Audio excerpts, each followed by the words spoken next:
Rose Bellini and Jim Holt are New York City-based musicians. Rose is a cellist and Jim is a composer, but I'll say they're much more than that. They're truly 21st century musicians in that they do a wide range of related activities beyond their main creative endeavors. So both have administrative experience working in the music field, and both have great entrepreneurial spirit, having created opportunities for themselves in places where they saw opportunity. Rose co-founded an innovative contemporary music group named Redshift, and also freelances frequently with a range of ensembles and performers. Jim started his own very successful podcast called My Ears Are Open, where he regularly interviews contemporary music composers and performers. They have both done many other things, which I'm sure they will discuss, but they are certainly very knowledgeable, driven musicians who are balancing a number of exciting activities in music, and it will be great to hear from them how they do this all so well. So without any further ado, we're going to have On Finding Balance in Our Musical Lives by Rose Bellini and Jim Holt. Thanks, Steve. Hello. Can you guys hear us okay? Yeah, very good. So I'm Jim. And I'm Rose. And thanks so much for taking a little time tonight to see what we have to share with you. So let's go ahead and get started. We have a lot we'd like to get through. So first of all, just a little bit about who we are. Steve had a great introduction. So by day, I work as a membership and marketing associate at the League of American Orchestras, which is basically a nonprofit that helps support orchestras across the country. But I went to school to study composition, and that's really what I consider myself as a composer. And I have this podcast, like he mentioned, called My Ears Are Open, which I've been doing for about 2.5 years now, with new episodes every 2 weeks. And these are all various ways where you can find me or ask me questions later or follow what I'm up to.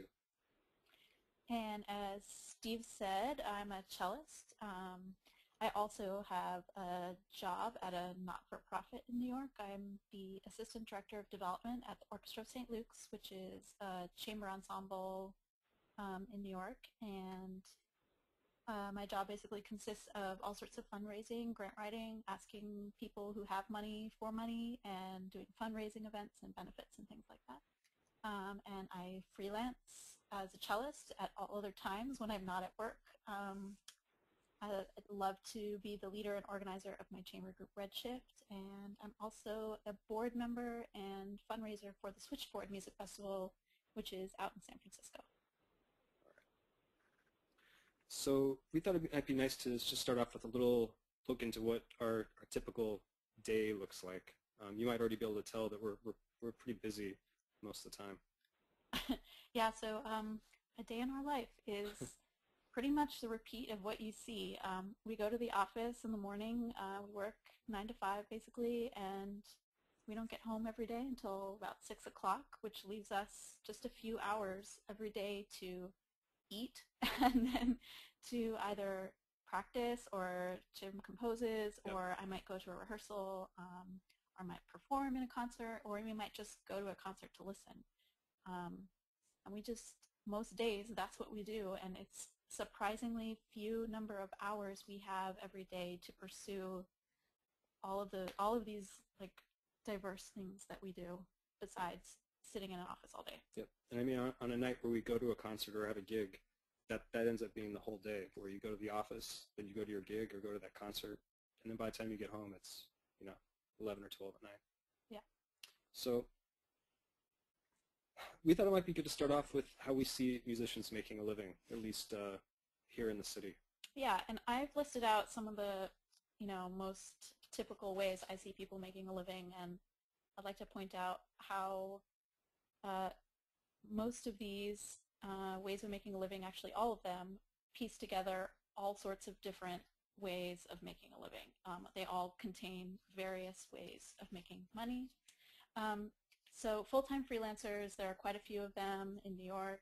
These include people who piece together lives playing ad hoc gigs, doing teaching on the side, maybe they're a member of a part-time orchestra, or they are in a chamber group that isn't full-time. And I wanted to mention the kind of pros and cons of these.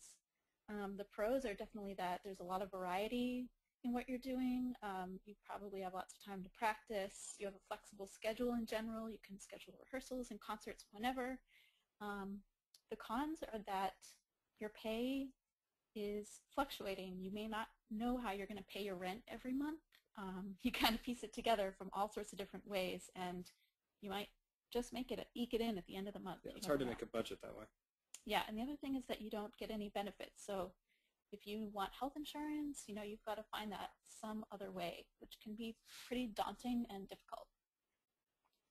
Part-time freelancers plus other hourly work, I put that in there because I find that a lot of freelancers who are a little nervous that they can't pay their rent every month are doing something else, like they're working at Starbucks or at a cafe, or maybe they're working in retail or something like that. So they kind of supplement their freelance life with something a little more stable. Maybe they get a little bit of benefits out of that. The third one is the full-time day job and part-time freelancer, and that's exactly what Jim and I do. I'd say it's more unusual because most people can't handle the amount of time and energy it takes to do a full-time day job and freelance on the side. And I think we will probably we'll get into that a little more. And then the other two I put in there, full-time orchestra players and full-time college teachers. I put them in quotes because I don't think Jim and I know anyone with that kind of a position that is only doing that. So the word full-time is kind of a misnomer. Yeah. Anyone who's a full-time orchestra player is probably doing stuff on the side too, so they're basically freelancing on the side as well. Yeah, I mean, I think that's the key, not just with this slide, but it'll come up over and over again through the presentation, that we don't know anybody that only does one thing. Yeah, and I think especially when you're in school, you don't really think about that. You might think, oh, there's a certain kind of job that I want to do. Maybe you want an orchestra gig, or you want to be a chamber musician, but you don't really take into account that even if you make it in one of those, types of jobs, you're still going to be doing a bunch of other things too. Yeah. So these are just a few pros and cons. I listed them out.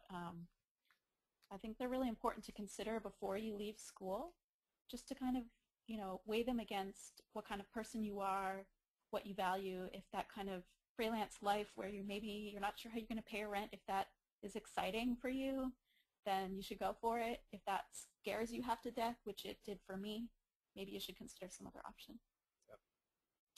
Should we move on? Yeah. Yeah, and I guess this is just a recap there. Just that, like I said, no, we don't know anybody that does just one thing to make a living. And I think the second point, that we spend most of our time in school training just for one thing, even though we're probably not just going to do one thing. Yeah, this is where some of the conflict comes from, and all in balancing all of this stuff. So I don't know why I chose to call these dirty little secrets, but I think it's important to point out these are not the dirty little secrets that are the keys to success. These are much more along the lines of the dirty little secrets that your teachers and professors probably didn't tell you, because they definitely didn't tell us. You kind of have to find out the hard way. And I think what this comes down to is that no matter how good you are as a musician or as a composer, and you could be totally amazing as a musician, you're going to have multiple incomes. You're going to have different ways that you need to support yourself, whether it's one of these options that Rose rattled off, like we have, where we have a day job and then also these things at night. Or some other creative way that you piece together a life. Yeah. I mean, even think of the most famous soloists. They're still piecing together different forms of income. The only people that we know that don't have to deal with that seem to have rich families or mysterious benefactors. Yeah. The second point here is you need to learn some business skills that they don't teach you in school. And actually, I'm not going to go into this too much right now because Rose has a lot of really great information on that in some slides coming up. So I'd like to just skip ahead to this third point. We spend, for a lot of us, depending on how long you went to school, plus or minus a decade, working really hard to be professional musician, professional composer. But I think it's really important to remember that you also need to be a professional person. And basically what I mean by that is, well, we have a friend of ours called David Cosson. He's a percussionist. And he's the percussionist in Bang on a Can All-Stars. He was advising a lot of musicians at Summer Festival about trying to get gigs in New York and what's the best way to kind of work on your networking and be available. And basically his advice was be on time and be nice. And this is fantastic. I mean, I think my favorite part of that is it has nothing to do with how well you play or how awesome your music is. It has only to do with your professional demeanor. And it seems so simple, but the more I think about it, the more it is so true that I see people in New York who are successful because they are nice, they're on time, and they're prepared. It's not because they were, you know, the top violinist at their school. It's because they have other skills that make them a true professional. Yeah, and if nothing else, that's just really good advice in life. Just be on time and be nice. Yeah. Just be a nice person. It's amazing sometimes how obvious it is when someone is not that way. Yeah. And how much it ruins everything. Right. So number 4 here is there's always this question of whether you should perform or compose for free, and when is that the right situation? And I felt like this is something that was never really addressed, at least in my training going through school. I think this is kind of a spoiler alert too, that sometimes you might do some stuff for free. Yeah, there's a certain reality that depending on the project, I think this maybe is especially for composers. You may find yourself doing projects for less than what maybe you should be getting, but I think the important point here is that there's always this scale, and at one end of the scale there are things that you will want to do and love to do and would do for any price, and those are often the things that you're willing to do for very little or for free. And then there's the whole other end of the scale, the things that you actually want nothing to do with, projects that you don't want to be part of. And those are the times when you find that you should feel free to ask for that higher fee, or maybe even not do that project. And I think for most of us, we fall somewhere in between there, where ideally there's some happy medium.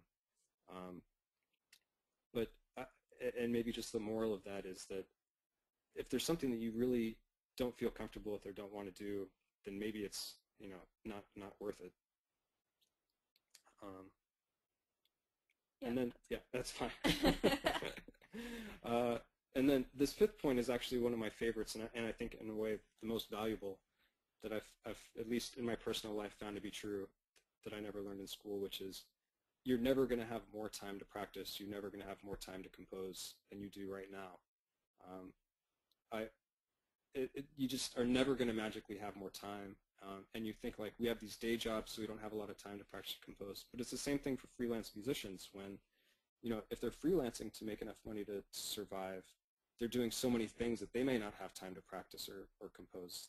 Right, they're busy out at rehearsals. They're traveling to and from wherever they need to go. They're doing, a wedding gig in the afternoon, and then at night they're going to play an orchestra thing. There's very little time to practice, and I think school was an amazing time for me because I had so much time. But yeah, time is precious, and if you don't carve out the time to make it happen, it's not going to happen because it's not just magically going to appear. All right? All right. All right, so here we go. I'm going to talk about 3 business skills topics that I think are really important that as a musician you need to learn a little bit about. I feel like I've learned a lot of business skills on the fly, and I think every musician could actually learn them while they're in school and would be really successful if they did. So the number 1 is self-promotion. So I think when a musician is a really great musician, if they can play their instrument well, if they're a good composer, that's really great, but everybody needs to know about it. No one's going to come to your concerts unless they know about it. So you need to learn to self-promote, and this is kind of a list of easy things, mostly free things that you can do to self-promote. And they might seem obvious, but I think it's really helpful to list them out. Yep. So the first thing is to create a website for yourself or for your ensemble and update it frequently. how do you create a website? I've just listed out 3 free ways, platforms for making a website. iWeb is free on a Mac. If you have a Mac, it's already there. You might not even know it. I didn't know it. You can go to my website, rosebellini.com, and you can see how an iWeb website is. It looks pretty great, and it's super easy to make. Blogger and WordPress are 2 other places that we see people going to create websites for free. They look really great. Highly recommend them. Yep. The next thing is to create or start creating a press kit. You may not need it right away, but you need to kind of continually be doing things that are going to contribute to your press kit. So I basically have a policy that I record everything I do. Every performance is recorded, and I immediately edit it afterwards, which basically just means creating separate tracks for separate movements, doing a fade in and fade out. And I do these pretty quickly with using my Zoom, which is a recording device that anybody could buy. It's not totally expensive. Sounds great. There are 2 models, the H2 and H4, both are great. And I just use GarageBand, and it has gotten me really far. Yep. Also recommend doing a photo shoot, either investing in having an actual photographer do it. The chances are really good you have a friend that's a good yeah, photographer. Just have your friend take some photos. I mean, they're incredibly useful for building a website and for just having ready to promote your shows and things like that. And the other thing is that you need to write a bio for yourself. You need to constantly update your bio with like your most up-to-date information. If you have those 3 things on hand, you're pretty set for whatever might come along. Moving on, social networking is a really kind of big topic, and Jim's totally and this is not just online social networking, but also in-person social networking. Right. So that's my first point, is that social networking should first and foremost be face-to-face. And the best thing you can do for yourself as a musician is to show up at concerts. Jim has a nice little quote about business being done in the conference room. Well, one of my first composition teachers had a great little, I guess it was a lesson for me in a way. He said that, you know, most businessmen take care of their business in conference rooms, in their big buildings. But for composers and musicians, most of their business happens at concert halls, and actually more often at the bar at the bars after the concerts. But that's where a lot of our business happens. It's true. And so, you know, if you're just sitting at your computer with your Facebook page, there's a lot you can do, but you can do even more if you show up in person. And the most successful musicians I know are at concerts all the time. They are chatting up people. They're going out for a beer after. They're really social, and they're so successful because of it. And I really admire them and try and emulate them a lot. So I also recommend, I mean, Facebook is one of the biggest, you know, ways that people are promoting themselves online. I friend everyone I meet at concerts. Every person I play with at a gig, I friend them afterwards to keep them up to date on what I do, and so that they don't forget about me. And so that when they have a need for a cellist or someone asks them for a recommendation, they remember me because they've been seeing me in their newsfeed.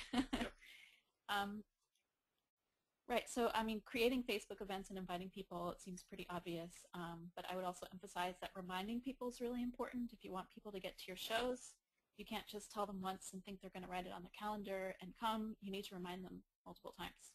And even just having a plan for making those reminders, like you're going to send your Facebook invite out X number of days or weeks before, and your reminder a certain number of days before, and your email blast certain days. It's really good to actually schedule these things so you don't confuse your friends and fans, and you can be consistent. Well, and you don't overwhelm them all at once either. Last couple of things, sending out emails and newsletters. It's really important. It's sometimes really time consuming, so my 2 recommendations are to create a mailing list in your contacts in your email so that you just have, you know, I have like a New York City concert invite list, and I just mail to all of them at once. And if you want to get really fancy, you can use MailChimp, which is also free. There are some other free ones, but I use MailChimp. It's free up to a certain point, and I think it's really fantastic. Yeah, it's easy. It looks great. And the last thing is business cards. I think if you can manage it, I think they're a great way when you make appearances at concerts to hand them out, write on the back why you're handing your card to that person. And or if you have a concert coming up, write the concert date on the back of it. write the concert on the back of your card. Just, one of the ways that you network. So the next thing is fundraising. This is a really big topic, and I know lots of people have questions about it. When they find out that I'm into fundraising, people tend to try and take me out to lunch and talk to me and get me to write their grants and things like that. I'm going to kind of blow through a lot of information, and I hope that if there's a certain aspect of it that you want to know more about, you'll just ask me. So 3 big parts of fundraising: writing grants, self-funded projects, and money that comes from individual donors. These are like the 3 big areas that musicians are working in to get money for the projects. So grants come from foundations, corporations, and government. There are grants out there for the arts, for music, for arts education, whatever you're into, for commissioning. Foundations are by far the biggest source of those grants. And you're going to want to do all of these at some point in your career as a musician. You're going to want to explore these foundation corporate grants. You're going to want to explore the self-funded Kickstarter type things, and you're definitely going to want to, at some point, develop your donor base with individuals. And I wanted to also say that most music projects that I do and that I see my friends doing are a mixture of all these things. It's a little bit of grants, it's a little bit of self-funded, it's a little bit of money that comes from somebody out there, even your parents. So moving on. So a little information about grants. My favorite strategy for how do you find grants is to, when I go to concerts, I usually flip straight to the back and I look at the list of funders. I look at the list of funders on people's websites, and I basically steal their ideas. They've done the work for you. I think that's the best way to quickly find out who's supporting the kind of stuff that you're doing. I think this is such an important point that it's just worth elaborating really quickly. So just as an example, if you're a woodwind quintet and you go to other woodwind quintet performances, just look and see who's funding those performances. If you're in a string quartet, if you're in a new music ensemble. Right. Go to those kinds of concerts and see who's funding them. Right. It's not going to be helpful just like if you're in New York to go to Carnegie Hall and see who's funding Carnegie Hall. It's not relevant. Right. It has to be the kind of same scale as what you're trying to do. Right. Research engines are out there for grants too. Foundation Directory Online is not free, but if you or your group really want to delve into some research, it's a really good tool. But I mean, Google is okay. You can type in Music Grant New York and you'll come up with quite a bit. And the other thing I recommend is joining organizations and e-lists that might announce grant opportunities that compile all these listings for you. And I've listed out a bunch of those organizations that I think do a really good job. So actually I guess one big point about grants, maybe I should have said this first, is that to apply for grants, most funders require that you are a 501c3, which is the IRS term for a not-for-profit. And to become a not-for-profit, it takes lawyers, fees, application process, and then after you become one, there's a whole accounting process, and you have to fill out taxes for it every year. It's pretty complicated. One great option for young musicians, young ensembles, even composers, is to find yourself a fiscal sponsor. You do not need to be a 501c3 to get a fiscal sponsor. True. That's the whole point. Exactly. So a fiscal sponsor is basically a larger organization that's willing to act on your behalf to take care of many of the responsibilities of the 501c3. Basically, they will take care of the accounting of the money usually. Sometimes they will take a cut of the money, but sometimes, I think most times it's worth it. A couple examples of fiscal sponsors. Fractured Atlas is a really fantastic one. They're fantastic. A lot of people use it. A lot of music ensembles use it. Local arts councils, if you're not in New York City or something, if you're in the Midwest or something, yep. You can look to your local arts council. You can ask your local arts council if they're willing to do it. Any kind of sympathetic music organization might be willing. You probably have a written agreement with them on the terms of that. Yeah. But that's a great first step. So I've written out 3 of the biggest grant writing mistakes. Grant writing is not a mystical skill, even though some people seem to think that it is. I think most people that can write a paper can write a grant. Well, and actually, you just have to follow the instructions. Right. So the first point is you have to follow the instructions exactly. If you don't, you're going to be, weeded out immediately.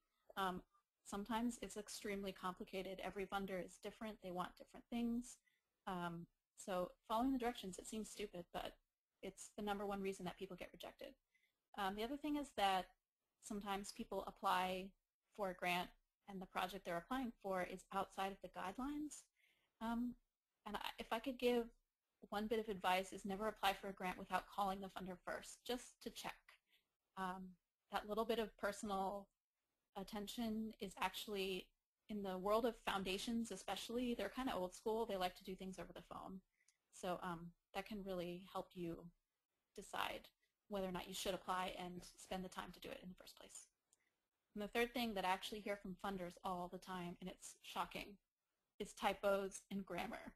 That you got to get that stuff right because it's a reason for them to pull your grant out and put it aside and forget about it. All good advice. Oops. Whoa. No, the truth is you will be rejected many times. You cannot take this personally.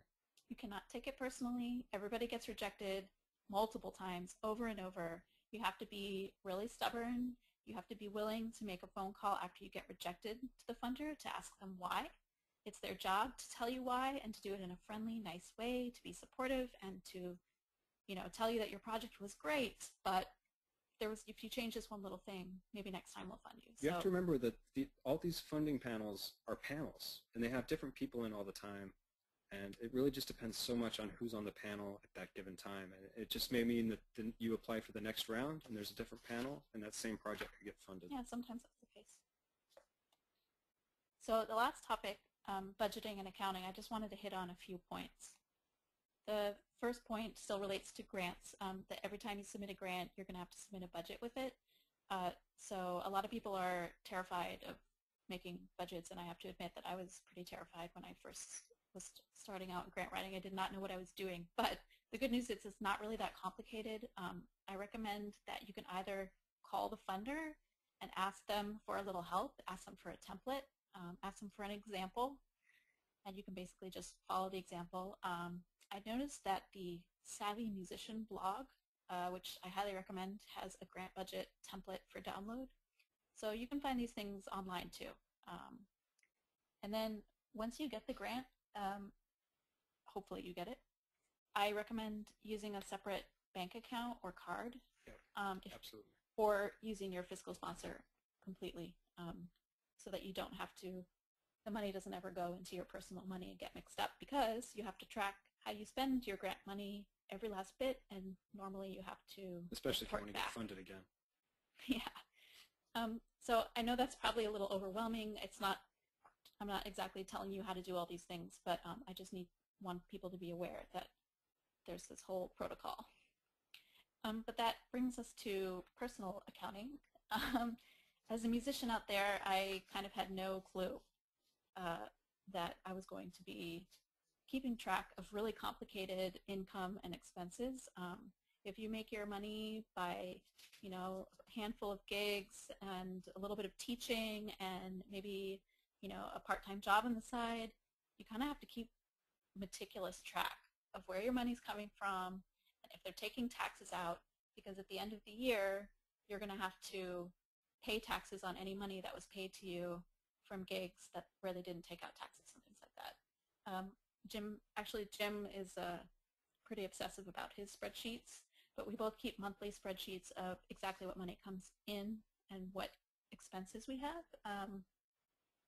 And I just wanted to point out that you should always keep your receipts for things that are related to your life as a professional musician, such as if you buy concert clothes, if you buy train tickets to get to a gig or a bus ticket, if you buy food between your dress rehearsal and the concert, if you get your instrument repaired, things like that. If you buy manuscript paper, all these things can go and be written off on your taxes and will help you in the end.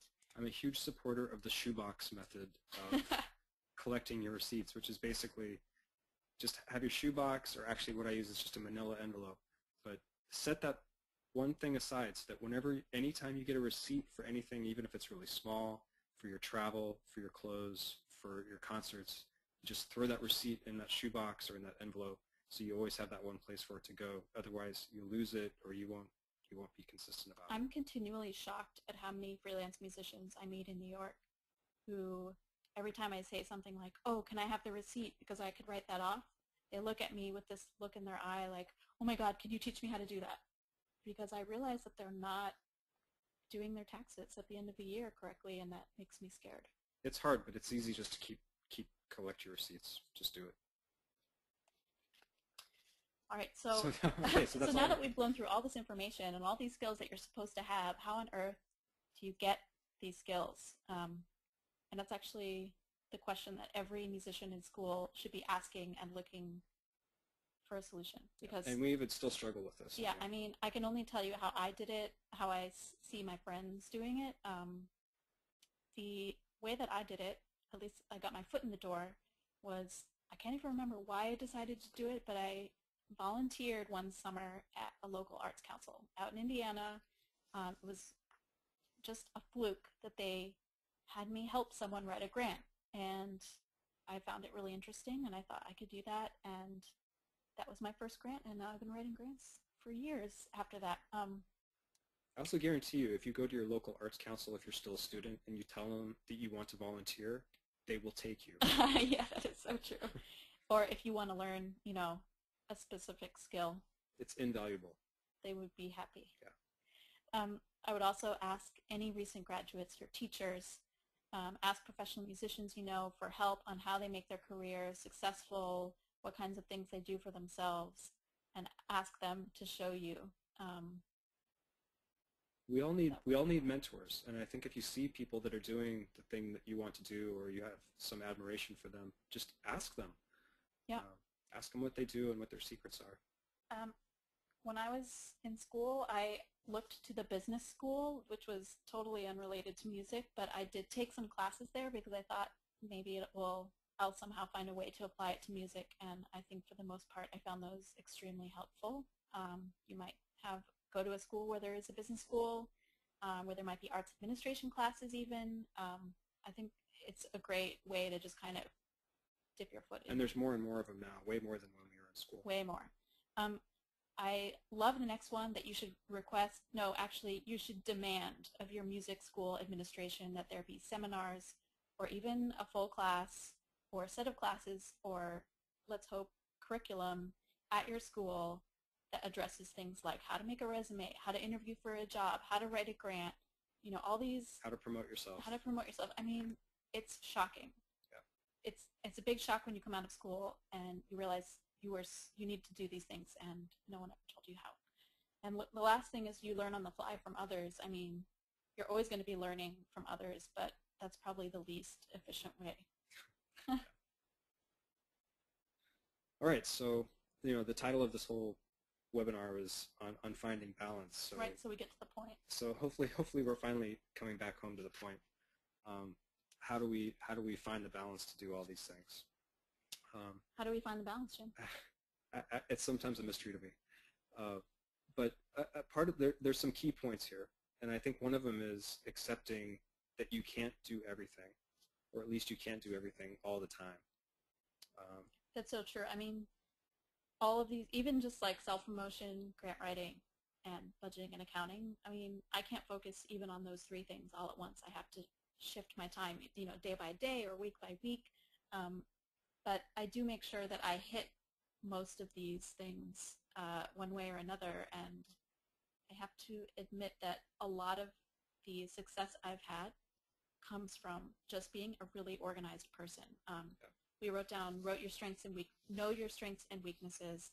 I know that my strength is being organized, and so I actually schedule things like I schedule non-scheduled things. That's what I like to call them. I schedule reminders for myself. I schedule follow-ups for myself. I schedule follow-ups for other people because I'm always afraid other people are going to forget.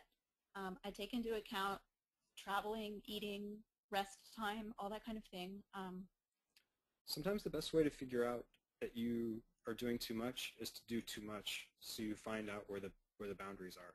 That's true, and I think it was Just have to just be last honest. year that I definitely found myself in a spot where I was totally overcommitted. I found myself literally setting a stopwatch to go off every hour so that I could switch tasks and do a little of everything. Yeah, it's a little too much. That's a problem. It was insane. But that's my secret to balance and success, is being obsessive about scheduling things. We wrote become one with your calendar and to-do list. I mean, that is really the only thing that keeps me sane and that keeps me on task. I mean, I think all this stuff in the end, I mean, we could go on and on about these things we do or try to do, but it's really just important to be disciplined. Discipline is the number one thing. It's really, really hard. I mean, it's definitely not easy, but this is really the key, is to find some way to be disciplined in your life with all of these things, especially if you want to be able to do all of it. I think this has a lot to do too with what kind of how you decide to make your living as a musician, going back to the beginning where I listed out all those different ways. If you're 100% freelancer, you probably do have a little more time to do some of these things. But for Jim and I, the choice we made was to have a full-time day job. We have to be pretty obsessive and motivated all the time. So it's really examining what you're up for, what you're good at, what you're not good at, and choosing a way to make a living that meshes with that. So I know we blew through a lot of information here, and we're happy to take some questions, but also just want to remind you of some ways to be in touch with us. If you want to email us directly or find us online, please do that. We're happy to help in whatever way we can. Yeah, and any feedback, any further questions that you don't get to ask tonight, happy to answer them later. So that's it. Thanks. Yep. Awesome. This is Steve, and I want to thank Rose and Jim. That was fantastic. You went through a lot of information, and I'm sure people have some questions. I just want to remind people how to ask questions. There's a couple of different ways. If you'd like to have your phone or computer audio unmuted so that you can talk with us here about your question, that's certainly encouraged, and you can just hit the little yellow hand button on your webinar control panel, and that will let us know you want to be unmuted, and I can go ahead and do that. Or if you prefer to write in a question, you can just go on your question box there, again on your control panel, type a question in there, hit send, and we'll read it and talk about it. So those are the two ways, and so feel free to send a question in if you have one. I'm going to start things off with a question. Just at the end there, it made me think, if everyone doesn't realize this, Rose and Jim are also bloggers, video bloggers for Polyphonic. And so if you go to polyphonic.org/oncampus, you'll see a blog page where you can see little videos of Rose and Jim over the past, 8 months or so. They've chronicled their lives and the various things they do in a series of video blogs. And so that may be very interesting for people now, having heard this presentation, to go and kind of see some of the things you've been talking about. And I think in one of them, Jim, I remember you mentioning, something about knowing when to say no. And you guys touched on this a little bit in the beginning of the presentation.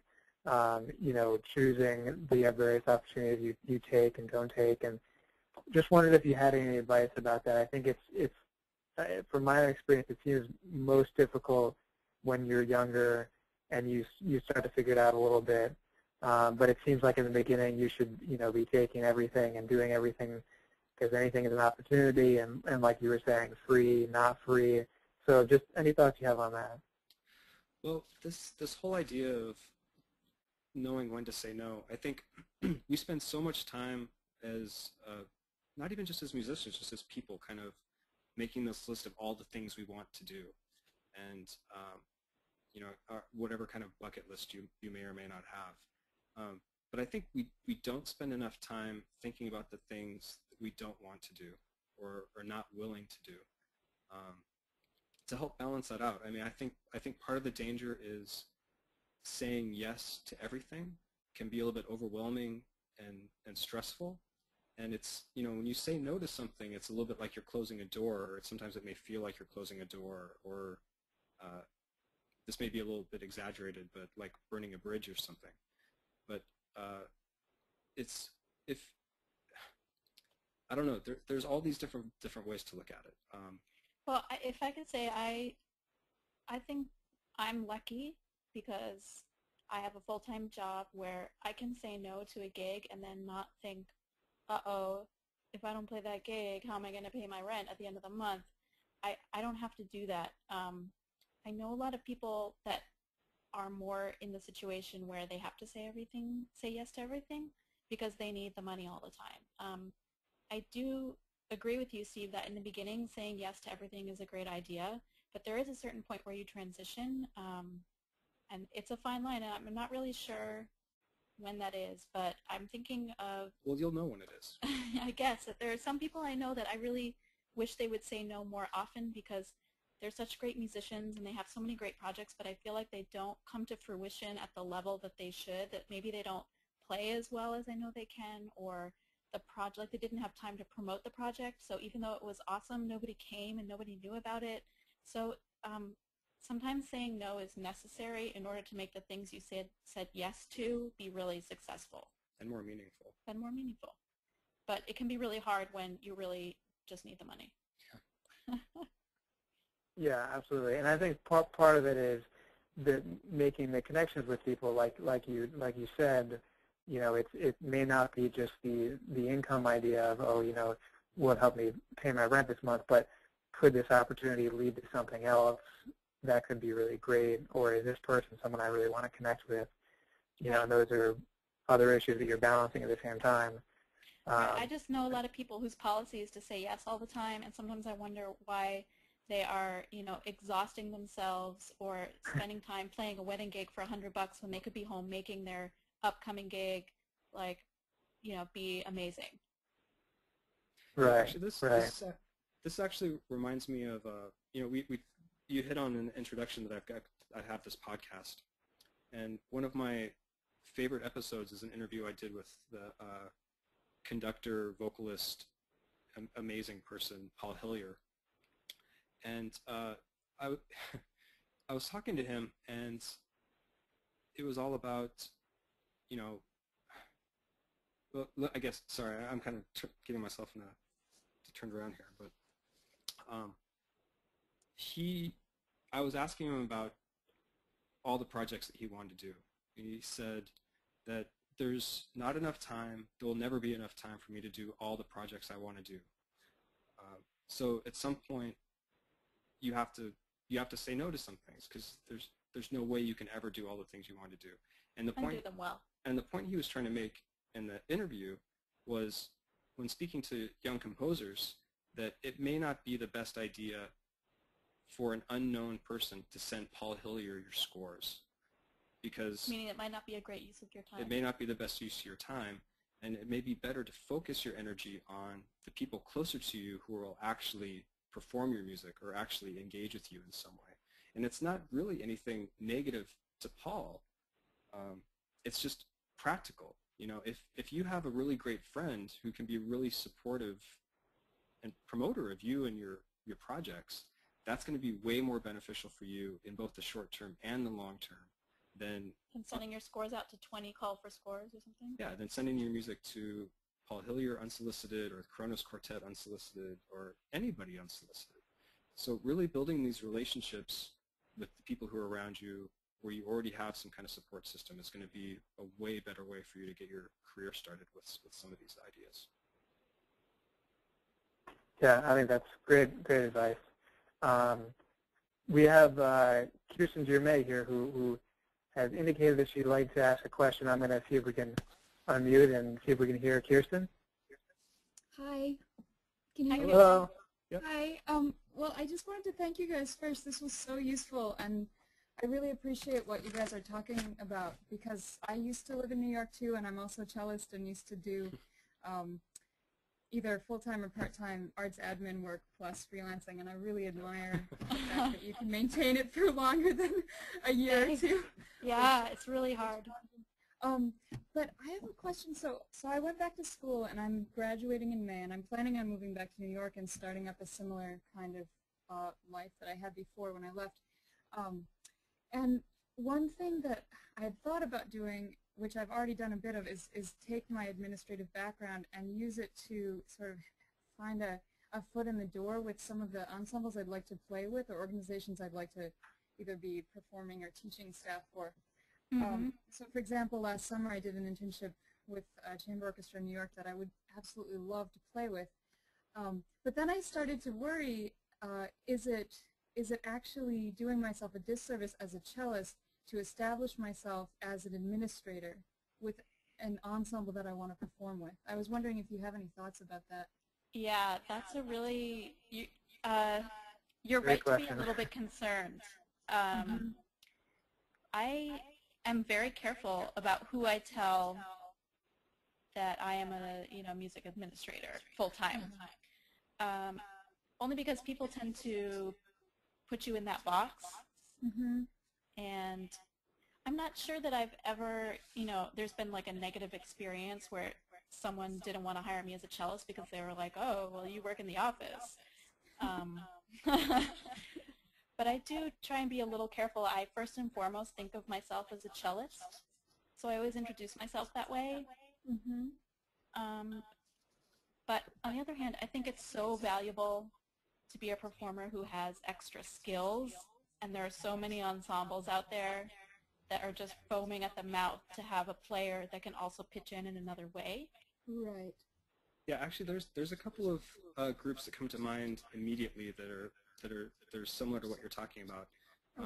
And not to focus too much on New York, but there's a group called Metropolis Ensemble, and there's a group called Alarm Will Sound, which I'm sure many people have heard of. Yeah. But one of the things that's really not totally unique with these groups, but most of the musicians in those ensembles are really, really active in the promotion of those groups. I know, for example, with Metropolis Ensemble, there's somebody really close to that group and musicians in that group that are really experts in like graphic design. And that's why all of their emails that go out like have designed ads just for those concerts. They have people in the ensemble that are really good with development, and that's part of the reason why they like seem to have all these great funding things coming. So it's not unusual. I think the only question is, I mean, if you go to any ensemble and you offer your services in some way doing administrative tasks, I think the only question that comes up is, just is the question of budget. And so, if working with those kind of groups, they may not have the budget, but if the trade-off is playing in the ensemble, I mean, there's always some room for negotiation. Right, so what you're saying is maybe offer services administratively as a trade-off for getting to play? Okay. Yeah, it's just an idea. Yeah. I mean, I also think it depends a little bit on the size of the ensemble. So, for example, Orchestra of St. Luke's is a pretty, big ensemble. I don't really feel like I can cross that line from being, working in the office to playing in the orchestra, although I have done it a couple times, but it was more like it was midnight the night before the show, and their cellist threw out their back, and they couldn't think of anybody but me.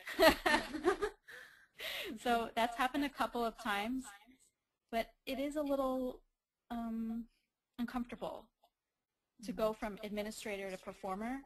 I think going from performer to administrator is the better route. That's my only advice. Okay, thank you. Sure. Yeah, that was a great question. Thanks, Kirsten.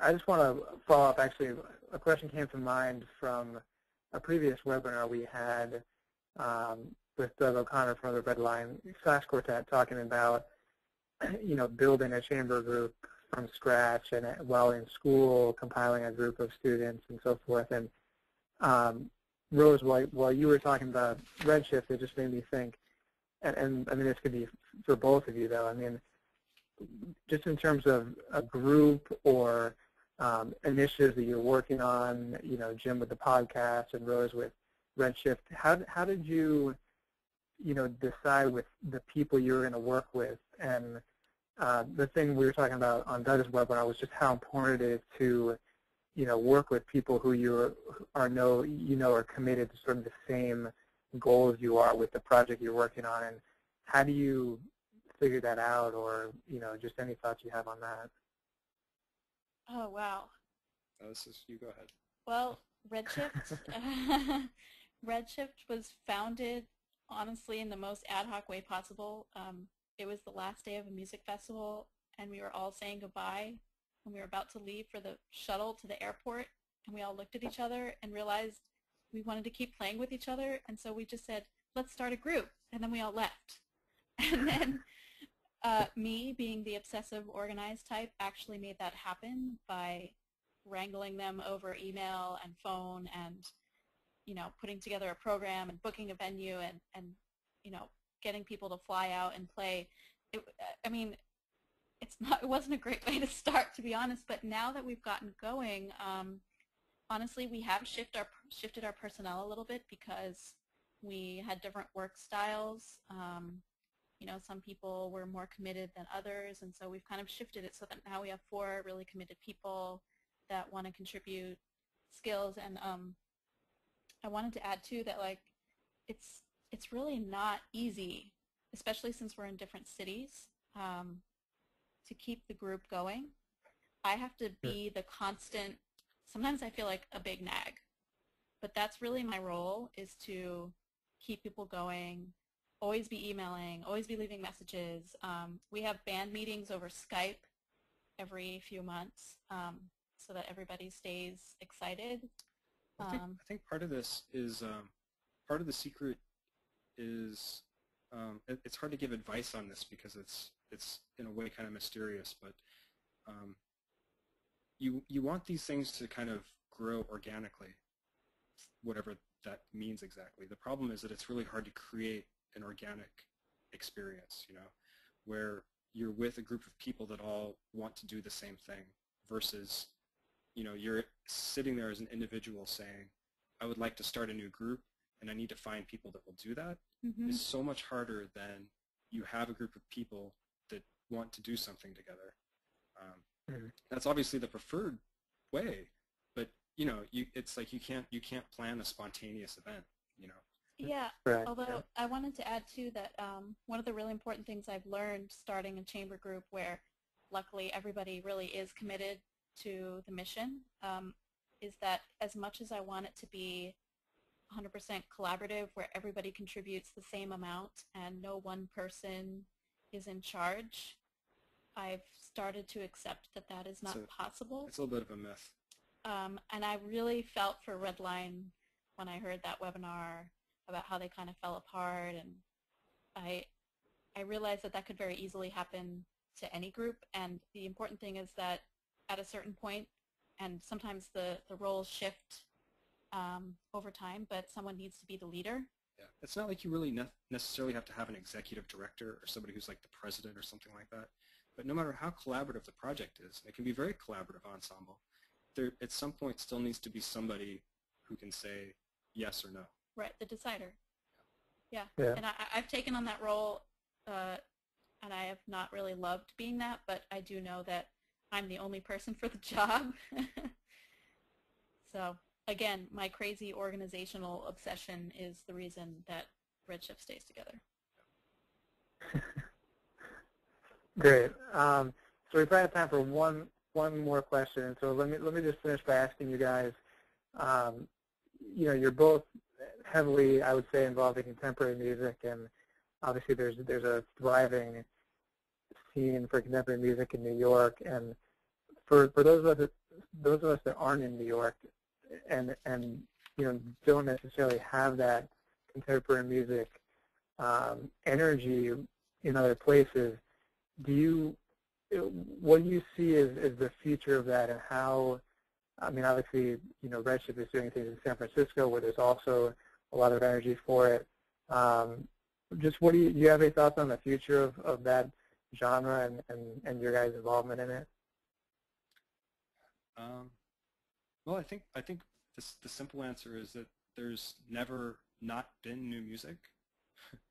you know, there's always been new music, and there always seems to be new music, and there doesn't seem to be any end in sight for that. But I think in terms of, I'm not sure if you were referring to kind of the more urban versus non-urban situations, but it might just be worth mentioning that there are groups like, I think it's the Chiara Quartet, that's actually in residence in Nebraska, I think. And there are a lot of, you know, groups that don't just play new music, doing really great residencies and living in other places, which are really helping promote not just contemporary music. I mean, any kind of music. Yeah, I kind of want to add too that I think that this obvious trend of the more entrepreneurial musician is definitely connected with contemporary music. I think because contemporary musicians are now trending towards being composer musicians, or you know, they play multiple instruments, or they, you know, they're involved in so much more than simply playing the music. I really do think that it's going to continue, I don't know, forging ahead and meeting new audiences in new venues, and it gives a different vibe to classical music. I think contemporary music can sometimes be hard for audiences to approach, but because contemporary musicians are now so interested in being casual and meeting the audiences in new places, it's definitely, it's going to continue. I think most of the ideas we've talked about tonight, and most of the ideas we've talked about in our video blogs, are really not exclusive to contemporary music. I mean, all the things about promoting your ensemble, networking, you know. It's really, you just need to do all those things in whatever music or slice of the music community you're interested in being a part of. Yeah, it applies to all this stuff. Absolutely. And awesome. I think if Steve's about to wrap up, I just want to throw in again that if any of you want to email us with any other follow-up questions, please do that. Absolutely, yeah. So Rose and Jim's information there is right up on your screen. And like I mentioned earlier, this is going to be, the recorded version will be on our website, polyphonic.org/oncampus. And again, Rose and Jim have an excellent series of video blogs on there with, you know, much more information in addition to this this great webinar tonight. So I definitely encourage you to check those out when you have a chance. So thank you so much to Rose and Jim for sharing all this excellent information and resources and all your thoughts. And we'll look forward to following you guys as you continue to do many things and all at the same time somehow. That's great. And thanks everyone for tuning in tonight. And like I said, we're going to have a new series in the fall in September, so stay tuned for that. And again, if you have any ideas about topics or presenters that you'd like to see on this series, you can certainly email us at info@polyphonic.org. And just want to thank Rose and Jim again, and have everyone a good night. Thank you. Thank you. All right, bye-bye.